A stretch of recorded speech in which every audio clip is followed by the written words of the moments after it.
Number आया है अभी, तुम जा सकती हो।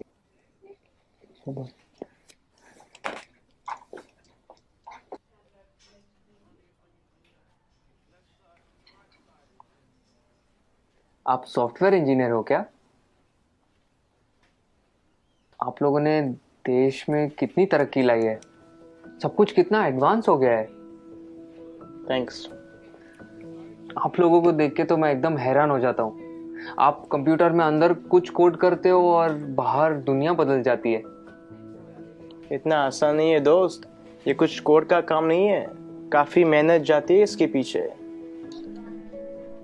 कॉम्प्लिकेटेड है, काफी कॉम्प्लिकेटेड। वाकई, इसीलिए तो आपको इतनी तनख्वाह मिलती होगी ना।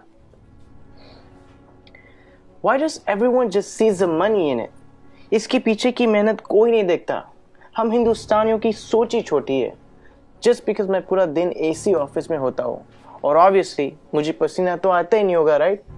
आप लोगों को ताकत यूज करनी होती है, हमें दिमाग लगाना होता है। ये बाल सफेद ऐसे ही नहीं होते।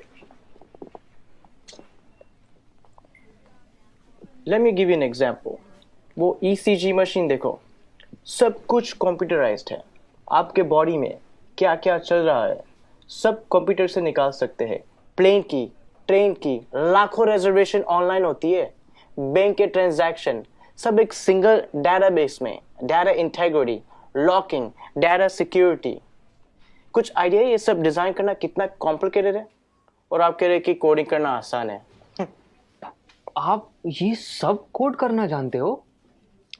पहले करता था, अब मैं प्रोजेक्ट मैनेजर हूँ, मेरी टीम सब करती है। ओह, तो अब काम आसान हो गया होगा।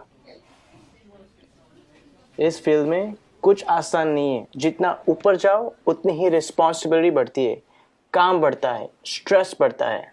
कोडिंग और डिजाइनिंग ये फिर भी आसान है, लेकिन अब मुझे पूरी टीम संभालनी पड़ती है। 10 लोगों को हर रोज जवाब देना होता है, क्वालिटी मेंटेन करनी होती है। 2 घंटे ईमेल ना चेक करूं तो लोग पैनिक करने लगते हैं। एक साइड से रिजल्ट का प्रेशर होता है और दूसरी साइड को कस्टमर को रिप्लाई करना होता है।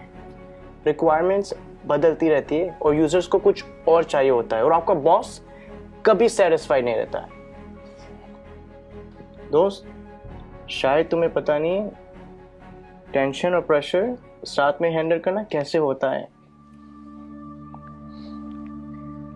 मुझे पता है सर, टेंशन और प्रेशर दोनों साथ में हैंडल किया है। 6 साल पहले की बात है। हम लगभग 30 लोग रात के 3 बजे पॉइंट 4875 को कैप्चर करने के लिए बढ़ रहे थे। दुश्मन ऊपर से फायरिंग कर रहा था। अगली गोली किसके नाम पे लिखी थी पता नहीं था। उजाले से पहले हमें वहां पहुंचना था। वक्त काफी कम था हमारे पास। होश तो तब आया जब अगले दिन हम चोटी पर तिरंगा लहरा रहे थे, और तब हम बचे 30 नहीं, 4 लोग थे। आप Subedar Sushant from 13 Jammu and Kashmir Rifles on duty at peak 4875 in Kargil. मुझे बताया गया है कि मेरी टर्म पूरी हो गई है और अब मुझे सॉफ्ट असाइनमेंट का ऑप्शन दिया जाएगा। पर आप ही बताइए सर, काम आसान करने के लिए कोई अपनी ड्यूटी छोड़ सकता है क्या? उस दिन हमारा एक जवान दोस्त बर्फ में जख्मी पड़ा था। उस पर दुश्मन की गोलियां चल रही थी। हम सब बंकर के पीछे छुपे हुए थे। उसे बचाना मेरा कर्तव्य था और मैं उसे बचाने जाने वाला था, मगर मेरे कप्तान ने मना किया और कहा कि तुम नहीं जाओगे। मैंने इस यूनिफॉर्म में सबसे पहली कसम ये ली थी कि देश की सुरक्षा के बाद मेरे आदमियों की सुरक्षा सर्वोपरि है।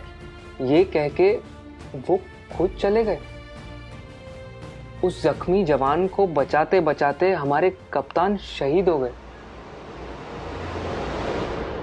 उस दिन से जब भी मैं बॉर्डर पर होता हूँ, उन गोलियों की आवाज और कप्तान का आखिरी चेहरा मेरे सामने आता है। वो गोलियां शायद मेरे लिए थी।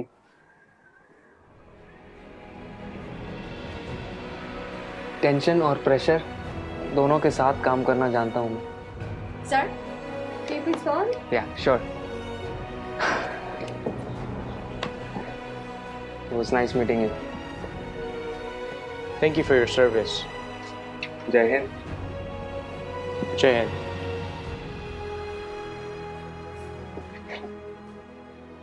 कभी खुद की जिंदगी से शिकवा होने लगे अगर, तो एक फौजी की जिंदगी के बारे में सोचना।